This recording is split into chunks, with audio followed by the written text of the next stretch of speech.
Hi viewers, இன்னைக்கான வீடியோவில் என்ன நடக்கலாம்னு சொல்லிட்டு பார்க்கலாம். வீடியோக்குள்ளே போகிறதுக்கு முன்னாடி நம்ம சேனலை லைக் அண்ட் சப்ஸ்கிரைப் பண்ணிவிட்டு கொஞ்சம் சப்போர்ட் பண்ணுங்கள். வாங்க இப்போ வீடியோக்குள்ளே போகலாம். எபிசோட் ரொம்பவே இன்ட்ரெஸ்டிங்காக போய்கிட்டு இருக்கு. நம்ம கார்த்தி வீட்டுக்கே ஒருத்தரை கூட்டிகிட்டு வராங்க. அவங்க யாருன்னு பார்த்தீங்கன்னா, இந்த ஃபிங்கர் பிரிண்ட்டை வச்சு யார் சாம்பிள்செடி வீட்டில் இருந்து நகையை திருடினாங்களோ அவங்கள ஈஸியாக கண்டுபிடிக்கலாம். ஏன்னா நம்ம சாம்பிள்செடி வீட்டில் இருந்து தான் நகை காணாமல் போயிருக்கு. அதனால தான் கார்த்தி இப்படி ஒரு ஐடியாவை பண்ணி அவரை வீட்டுக்கு கூட்டிகிட்டு வந்திருக்காங்க. இவரை பார்த்ததுமே நம்ம சந்திராவுக்கு கை காலெல்லாம் நடுக்கம் எடுத்துருச்சு. வீட்டில் இருக்கிற எல்லாருமே அவங்கவுங்க ஃபிங்கர் பிரிண்ட்டை வச்சுக்கிட்டு இருக்காங்க. அப்போது சந்திரகலா வந்து சம்பிச்சிருக்கிட்ட சொல்கிறாங்க, என்னக்கா இதெல்லாம் கொஞ்சம் கூட சரியே இல்லை, அது என்ன வீட்டில் இருக்கிற ஆளுங்களே சந்தேகப்படுறதா அப்படிங்கிற மாதிரி கேட்க, அதுக்கு கார்த்தி சொல்கிறாங்க, நீங்கள் சொல்கிறது கரெக்டு தான், வீட்டில் இருக்கிற யாரையும் சந்தேகப்படக்கூடாது. ஆனால் நம்ம வீட்டில் இருந்து தானே இந்த நகை காணாமல் போயிருக்கு. அதனால நம்ம வீட்டில் இருக்கிறவங்களோட ஃபிங்கர் பிரிண்ட்டை செக் பண்ணி பார்த்தா தான் உண்மை என்னன்றது நம்மளுக்கு தெரியும் அப்படின்னு சொல்லிக்கிட்டு இருக்காங்க. அப்போ எல்லாருமே ஃபிங்கர் பிரிண்ட்டை வச்சு செக் பண்ணி பார்த்துட்டு இருக்காங்க. ஆனால் நம்ம சந்திரா மட்டும் அதுக்கு ஒத்துக்கவே மாட்டாங்க. இல்லை, நான்லாம் அதில் வைக்க மாட்டேன் அப்படிங்கிற மாதிரி சொல்ல, இதை கேட்ட சாமுடிச்செடி வந்து சொல்கிறாங்க, என்ன சந்திரா இப்படி சொல்லிக்கிட்டு இருக்க, நம்ம மேலே எந்த தப்பு இல்லைன்னு சொல்லிட்டு நம்ம தான் நிரூபிக்கணும், அதனால நீ தைரியமாக கைரேகை வை அப்படிங்கிற மாதிரி சொல்ல, இதை கேட்ட சந்திரா சொல்கிறாங்க, நான் எதுக்குக்கா வைக்கணும், என் மேலே எந்த தப்புமே இல்லை, அதனால நான் வைக்கவே மாட்டேன் அப்படிங்கிற மாதிரி சொல்ல, இதை கேட்ட கார்த்தி சொல்கிறாங்க, இங்கே பாருங்க, இங்கே இருக்கிற எல்லாருமே வச்சுட்டாங்க, அப்புறம் நீங்கள் வைக்கலைன்னா இதுவே பெரிய பிரச்சனையாயிடும். நீங்கள் மட்டும் கைரேகையை வைக்காம தப்பிக்கணும்னு நினச்சிங்கன்னா கண்டிப்பாக நீங்கள் தான் இந்த தப்பை பண்ணியிருக்கீங்க அப்படின்னு சொல்லிட்டு போலீஸ் உங்களை அரெஸ்ட் பண்ணுறது கூட வாய்ப்பு இருக்குது. அதனால நீங்கள் போயிட்டு கைரேகை வைங்க அப்படிங்கிற மாதிரி சொல்கிறாங்க. நம்ம சந்திராவும் வேற வழி இல்லாமல் பயத்தோட போயிட்டு கைரேகை வச்சிடறாங்க. அந்த கைரேகையை செக் பண்ணி பார்த்துட்டு சொல்கிறாரு, இந்த கைரேகை ஒத்து போதுமா அப்படிங்கிற மாதிரி சொல்ல, இதை கேட்டால் நம்ம சாமுடிச்சேரிக்கு கண்ணு முனியெல்லாம் பிதுங்கிருச்சு. சந்திராக்கு என்ன பண்ணுறதுனே தெரியல. தடவை நம்ம சந்திரா பயத்தோட அப்படியே கூலி குறுகி போய் நிற்கிறாங்க. அப்போ சந்திரா இதுலேருந்து எப்படியாவது தப்பிக்கணும் அப்படின்னு சொல்லிட்டு நம்ம சாமுடிச்சேரிக்கிட்ட சொல்கிறாங்க, அக்கா இவங்க எல்லாருமே சேர்ந்து என்னையே ஏமாத்த பார்க்குறாங்க அக்கா, அது மட்டும் இல்லாமல் உன்னையே நீ பிரிக்கிறதுக்காக காசை கொடுத்து யாரையோ வர வச்சு இப்படியெல்லாம் பண்ணிக்கிட்டு இருக்கா இந்த டிரைவர் பையன், இவனை நம்பாதக்கா, நான் போயிட்டு உனக்கு துரோகம் பண்ணுவேனா அப்படிங்கிற மாதிரி சந்திரா வந்து சாம்பிச்சேரி கிட்ட சொல்ல, இது கேட்ட சாம்பிச்சேரி சொல்கிறாங்க, ஏய் டிரைவர், என்ன ஓ மேலே இருக்கிற தப்பை மறைக்கிறதுக்காக என் தங்கச்சி மேலே பள்ளி தூக்கி போடுறியா அப்படிங்கிற மாதிரி கேட்க, இதை கேட்ட கார்த்தி சொல்கிறாங்க, எனக்கு நல்லாவே தெரியாத, நீங்கள் இதை நம்ப மாட்டீங்கன்னு தெரியும், அதனால தான் நாங்கள் வீடியோ ஆதாரமும் வச்சுருக்கோம் அப்படின்னு சொல்லிட்டு ஒரு வீடியோ ஆதாரத்தை காட்டுறாங்க. சண்முகத்தோட ஒய்ஃப் கிட்ட நகையை வாங்குறது எல்லாமே அதில் பதிவாயிருக்கு. அதில் சந்திரா வந்து 100 பவுன் நகையை ஆட்டையவா போடுறீங்க அப்படிங்கிற மாதிரிலாம் பேசியிருப்பாங்க. இது எல்லாத்தையுமே பார்த்துட்டு சாமுடிச்சேரிக்கு என்ன பண்ணுறதுனே தெரியல.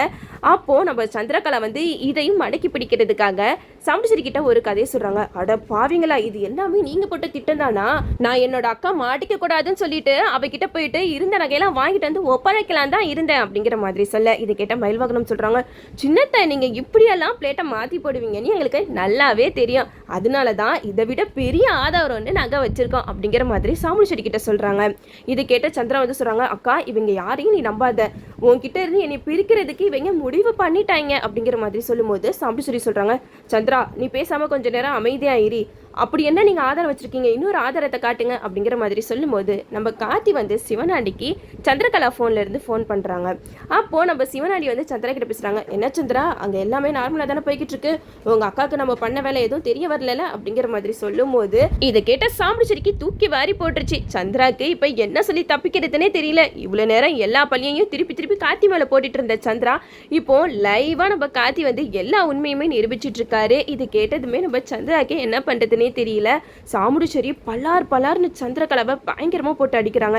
அடி பாவி, கூடவே இருந்து எனக்கு துரோகம் பண்ணிட்டியடி, அம்மா இறந்ததுக்கு அப்புறம் நீ சின்ன பிள்ளை, அப்போ என் கையை பிடிச்சிக்கிட்டே சுற்றி திரிவ, உனக்காக தாண்டி நான் உயிர் வாழணும்னு ஆசைப்பட்டேனே, அம்மா இறந்ததுக்கு அப்புறம் இனிமேட்டு வாழ்க்கையில் என்ன இருக்கு, நம்ம வாழ்க்கையை முடிச்சுக்கலாம் அப்படின்னு சொல்லிட்டு போனப்ப என் கண்ணுக்குள்ள வந்தது உன்னோட முகம்தான், உனக்காக தாண்டி நான் உயிர் வாழ்ந்தனே, ஆனால் கடைசியில் எனக்கு துரோகம் பண்ணிட்டல நீனு அப்படின்னு சொல்லிட்டு நம்ம சாமுடிச்சேரி சந்திராவை போட்டு அடிக்கிறாங்க. அப்போ சந்திரகலா இதுலேருந்து தப்பிக்கவே முடியல, அக்கா என்னை நம்புக்கா, உனக்கெல்லாம் நான் துரோகம் செய்யவே இல்லை, இவங்க எல்லாருமே சேர்ந்து என்னை ஏதோ ஒரு வழியில் மாட்டி விடுறதுக்காக இப்படியெல்லாம் பண்ணிக்கிட்டு இருக்காங்க அப்படிங்கிற மாதிரி சொல்லும்போது சாமுடிச்சேரி சொல்கிறாங்க, போதும் சந்திரா, இனிமேட்டு நீ போடுற ட்ராமாவை நான் நம்புற மாதிரி இல்லை, கூடவே இருந்துட்டு என்னை போலீஸில் மாட்டி விடுற அளவுக்கு உனக்கு என் மேலே அப்படி என்ன தாண்டி வன்மோ, உனக்காக என் வீட்டில் இருக்கிற எல்லாருமே எதிர்த்து நின்றனே, என் பொண்ணுங்களாம் எவ்வளவோ சொன்னாங்க, அம்மா சித்தி நல்லவங்க கிடையாது, அவங்க நம்மளுக்கே துரோகம் பண்ணுறாங்கன்னு சொல்லிட்டு, ஆனால் என் பொண்ணுங்க சொன்ன எதையுமே நம்பாமல் ஓ மேலே நம்பிக்கை வச்ச எனக்கு நல்ல ஒரு பாடம் கற்று தந்துட்ட அப்படிங்கிற மாதிரி சொல்கிறாங்க. இதை கேட்ட சந்திரா வந்து சாம்பிடிச்சர் கிட்ட எவ்வளோ எடுத்து சொல்கிறாங்க. இருந்தாலும் நம்ம சாம்பிடிச்சரியோட கோவம் தனிகிற மாதிரியே தெரியல. ஒரு கட்டத்துக்கு மேலே எமோஷ்னலாக நம்ம சாம்பிடிச்சரி ரொம்பவே ஒரு மாதிரி ஆயிடுறாங்க. அப்போது மயில்வாகனம் வந்து சாம்பிடிச்சரி கிட்ட சொல்கிறாங்க, அத்தை நாங்கள் இந்த ஆதாரத்தெல்லாம் திரட்டுறதுக்கு எவ்வளோ கஷ்டப்பட்டோம் தெரியுமா? இவ்வளோ நாளாக வீட்டில் நடந்த பிரச்சனை எல்லாத்துக்குமே காரணம் உங்கள் தங்கச்சி சந்திரகலா தான். அது மட்டும் இல்லாமல் ஏற்கனவே உங்கள் வளையல் வீட்டில் காணாமல் போச்சுல, அதை யாருமே எடுக்கலை, இவங்க தான் எடுத்தாங்க. இந்த வீட்டில் நடக்கிற சின்ன சின்ன விஷயங்கள்ல இருந்து பெரிய விஷயம் வரைக்கும் எல்லாமே பார்த்து பார்த்து செஞ்சது இந்த சந்திரகலா தான். அந்த சிவனாண்டி குடும்பத்தோடு சேர்ந்து இந்த குடும்பத்தை பழி வாங்கணும் அப்படின்னு சொல்லிட்டு இவ்வளோ நாளாக சந்திரகலா ரொம்ப மோசமான விஷயங்கள்லாம் பண்ணிட்டு வந்திருக்காங்க. அது மட்டும் இல்லாமல் என் குழந்தையவே அழிக்கணும்னு நினச்சிருக்காங்க அப்படிங்கிற மாதிரி நம்ம மயில் வாகனம் வந்து நம்ம சாம்பிடிச்சர்கிட்ட எல்லா உண்மையுமே சொல்லிக்கிட்டு இருக்காங்க. அப்போ ரேவதி சொல்கிறாங்க, இப்போயாவது புரிஞ்சுக்கோங்கம்மா, உங்கள் தங்கச்சி நாங்கள் குறை சொல்லலை, சித்தினா எங்களுக்கும் ரொம்ப பிடிக்கும். ஆனால் என்னைக்கு நம்மளை பழி வாங்கணும்னு அவங்க நினச்சிட்டு இருந்தாங்களோ அன்னைக்கே அவங்க மேலே இருக்கிற பாசெல்லாம் எனக்கு போயிடுச்சு. என்னையும் கார்த்தியும் பிரிக்கணும்னு இவங்க போட்ட திட்டம்லாம் கொஞ்சம் நெஞ்சமா எவ்வளோ திட்டம் போட்டிருக்காங்க தெரியுமா அப்படின்னு சொல்லிட்டு நம்ம ரேவதி சந்திராவை பற்றி ஒன்று ஒன்றா சொல்லிக்கிட்டு இருக்காங்க. இதெல்லாம் கேட்டுட்டு நம்ம சாம்பிடிச்சரிக்கு அப்படியே தலையே வெடிச்சிரும் போல. அப்போது நம்ம கார்த்தி வந்து சாம்பிடிச்சரிக்கிட்ட சொல்கிறாங்க, இங்கே பாருங்கத்த, இவங்க பண்ண தப்புக்கு தண்டனையாக இவங்க ஜெயிலில் தான் போய் உட்காரணும் அப்படிங்கிற மாதிரி சொல்ல. இது கேட்ட நம்ம சந்திராவுக்கு அப்படியே ஆக்ரோஷமாக கோபம் வருது. எல்லாரும் சேர்ந்து என் அக்கா கிட்ட இருந்து என்னை பிரிச்சிட்டிங்களடா, உங்களை நான் சும்மாவே விட மாட்டேன் அப்படிங்கிற மாதிரி பயங்கரமாக கத்துறாங்க. அதுக்கு மயில்வாகனம் சொல்கிறாங்க, இங்கே பாருங்க சின்னத்தை, நாங்கள் இன்னும் உங்கள் அக்கா கிட்ட இருந்து உங்களை பிரிக்கணும்னு கங்கனை கட்டிட்டு அலையில, நீங்கள் தான் உண்டை வீட்டுக்கே ரெண்டகம் பண்ணிட்டு இவ்வளோ நாளாக துரோகத்தோடு இங்கே வாழ்ந்துக்கிட்டு இருக்கீங்க. அப்போ உங்களுக்கு கிடைக்கிற தண்டனை இதுவாக தான் இருக்கணும் அப்படிங்கிற மாதிரி நம்ம மயில்வாகனம் சொல்ல. இதை கேட்ட சாமுடிச்சேரி சொல்கிறாங்க, ஆமாம் இவங்க சொல்கிறதுலலாம் தப்பே கிடையாது. இவ்வளோ நாளாக என்னைய நம்ப வச்சு ஏமாத்தினல்ல, நீ ஜெயிலுக்கு போனால் கூட நான் கவலையே படமாட்டேன். இந்த நகையை மட்டும் அந்த கார்த்தி பையன் சரியான நேரத்தில் கண்டுபிடிச்சி கொடுக்கலனா இந்நேரம் என் குடும்பமே சீரழிஞ்சு போயிருக்கும் அப்படிங்கிற மாதிரி நம்ம சாமுடிச்சேரி வந்து சந்திரா கிட்ட சொல்லிக்கிட்டு இருக்காங்க.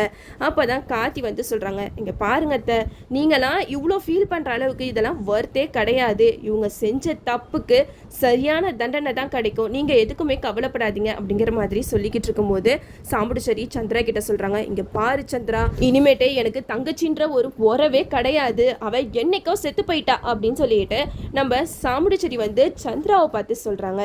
இதெல்லாம் கேட்டுட்டு சந்திரகலா வந்து சாமுடிச்சேரி கிட்ட சொல்கிறாங்க, அப்படியா, இவங்களுக்காக நீ என்னையவே எதிர்த்து பேசிக்கிட்டு இருக்கல, நீ எனக்காக என்ன செஞ்ச கொஞ்சமாவது யோசிச்சுப்பாரு. என்னோட வாழ்க்கையை பற்றி நீ கொஞ்சமாவது யோசிச்சிருக்கியா? உன் பொண்ணுங்க வாழ்க்கை நல்லா இருக்கணும்னு யோசிச்ச அளவு கூட நீ என் வாழ்க்கை நல்லா இருக்கணும்னு இவ்வளோ நாள் நீ யோசிச்சது கிடையாது. சிவனாண்டியை விட்டு நான் பிரிஞ்சு வந்ததுக்கப்புறம் அவர் கூட சேர்ந்து என்னை வாழ வைக்காம அவர்கிட்ட இருந்து என்னை பிரித்து வச்சு இவ்வளோ நாளாக நீ தான் எனக்கு தண்டனை கொடுத்துருக்க, அதுக்காக தான் இந்த குடும்பத்தை பழி வாங்கணும் அப்படின்னு சொல்லிட்டு நான் இதெல்லாம் பண்ணேன் அப்படிங்கிற மாதிரி சந்திரகலா அவங்க மனசில் உள்ள எல்லா விஷயத்தையுமே சொல்லிக்கிட்டு இருக்காங்க. இதெல்லாம் கேட்டுட்டு சாமுடிச்சேரி சொல்கிறாங்க, அடி பாவி, சிவனாண்டி கூட உன்னைய நான் வாழ விடாமல் வச்சேனா? சிவனாண்டி யாரு தெரியுமா? நம்ம அம்மா சாவுக்கு காரணமானவங்கள ஒருத்தவன் சிவனாண்டியன் தான் அப்படிங்கிற மாதிரி நம்ம சாமுடிச்சேரி வந்து சந்திரகலா கிட்ட சொல்லிக்கிட்டு இருக்காங்க. அதுக்கு சந்திரகலா சொல்றாங்க, இல்லக்கா நீ நினைச்சுக்கிட்டு இருக்க தப்பு, சிவனாண்டி ரொம்பவே நல்லவர், அவர் தான் நம்ம அம்மாவோட சாவுக்கு காரணம்னு சொன்னேன்னா கண்டிப்பா நான் அதை ஏத்துக்கவே மாட்டேன், உங்களெல்லாம் நான் சும்மாவே விட மாட்டேன், திட்டம் போட்டு என்னையே ஜெயிலுக்கு அனுப்பிச்சிட்டீங்கல்ல, உங்களுக்கு இனிமேட்டு தான் இருக்கா அப்படின்னு சொல்லிட்டு நம்ம சந்திரா செம்ம கோபத்தோட அங்கே போலீஸ் கையை பிடிச்சிட்டே போகிறாங்க. இதெல்லாம் பார்த்துட்டு இருந்தால் நம்ம சாமுடிச்சேரிக்கு மனசே தாங்கலை. சந்திராவை நினச்சி பயங்கரமாக அழுதுகிட்டு இருக்காங்க. இதுக்கப்புறமா தான் சந்திரா வந்து பயங்கர வில்லியாக உருவெடுக்க போகிறாங்க. இந்த சீரியல் இப்போதைக்கு என் கார்டெலாம் போட மாட்டாங்க, இன்னும் நிறைய எபிசோட்ஸ் எல்லாம் இருக்கா, அதையே நம்ம வெயிட் பண்ணி பார்ப்போம்.